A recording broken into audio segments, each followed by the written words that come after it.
Danas pripremamo najlepše krofne. Pogledajte kako su samo pufnaste, mekane kao pena. Kad istisnete, one se opet vraćaju u isti oblik. To znači da su savršeno meke.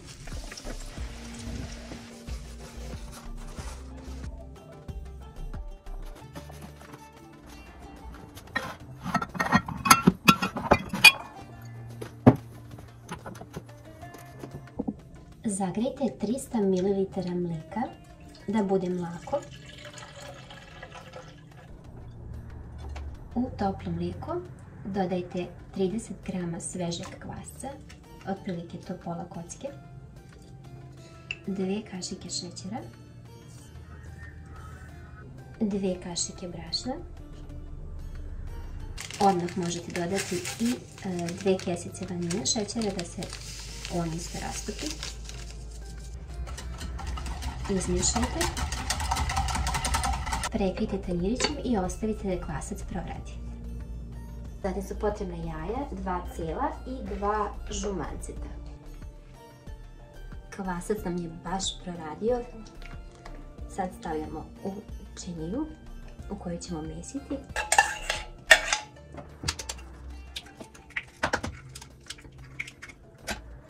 Dva žumanceta. 1 kašiku arome ruma. Dodajemo sada 1 kašiku rakije. Ja obavezno stavljam koricu limuna jer je predivna aroma. I zatim još 100 ml ulja.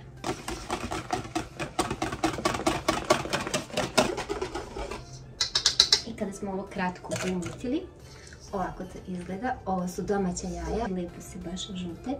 I brašna otprilike oko 600 g se potroši. Onako otprilike bi to trebalo uvijek da osjetite kada dodajete brašno, tako da možete da dodate manje. Pa krenite da mesite, pa onda dodate još. I sad uzimamo jednu varjaču. Uglavnom bi krofne trebalo 2-3 puta premesiti u toku narastanja. Evo sad sam ja ovako dodala manje brašna i samo ovako fino izlupam da se razbiju sve grudice. Fantastično miriši. Ako volite možete odmah i u testu dodati još i cimet, ali će vam tako onda iznutra one biti brown boje, neće biti fine žute boje, tako da može najbolje samo da uvaljate ih u cimet i šećer. Znači polako, ne sve odjednom. Još malo.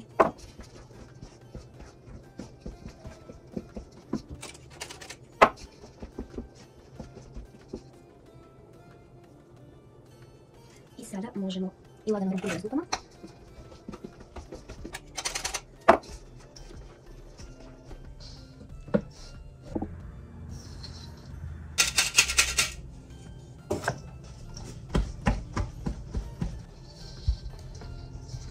I još jednom premesim i ostavim da stoji.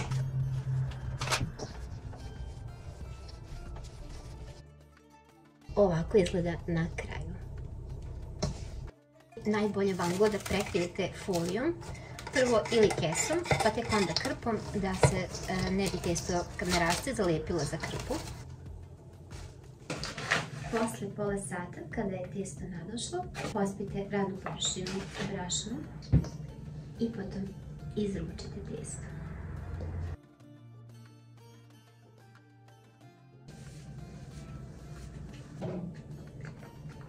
Samo testo ovako lagano pritiskajte, nemojte ga previše odmah razvlačiti.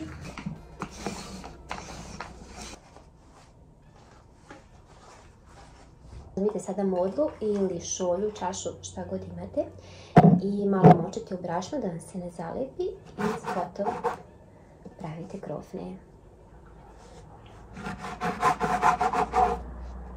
Reci, Jovana. Kako ja? Hoćeš ti? Ajde. U tacu ću staviti krpu. Joj, krpa nam je žuta. Da je žuto. Sve nam je da nam je žuto. Pa da. Ajde, ćemo da stavim krofne.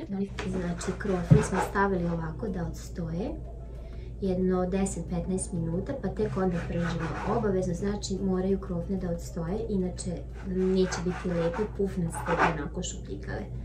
Za prženje nam je potrebno dosta ulja, jer krofne treba da plivaju u vrućem ulju. Dobro ga zagrijemo. Trenutno je temperatura na najjače, ali ako mislite da vam je prejako, možete smanjiti za 1 ili 2 podelka da ne bi prebrzo pregorele. Meni je sad na najjače, tako mi odgovara. I sada ih samo lagano okrećemo.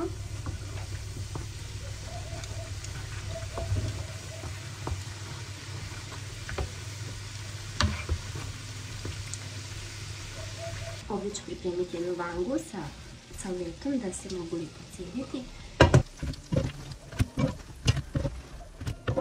I tako držim se kraj.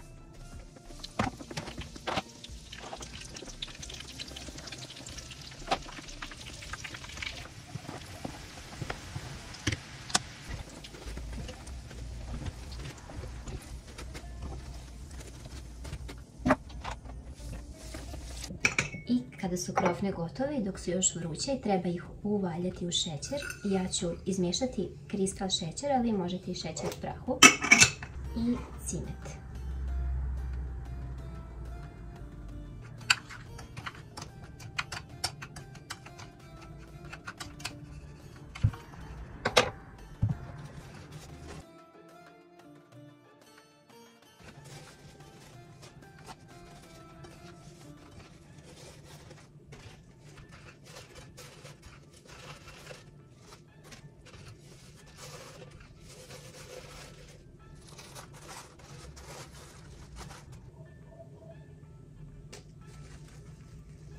Pogledajte kako su samo pufnaste, mekane kao pena. Kad istisnete, one se opet vraćaju u isti oblik. To znači da su savršeno meke.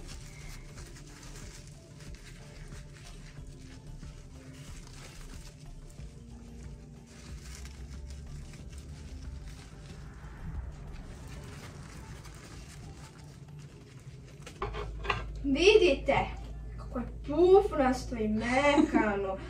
Ko to mene imitira? Morate sve da za tebe. probate. Živjeli.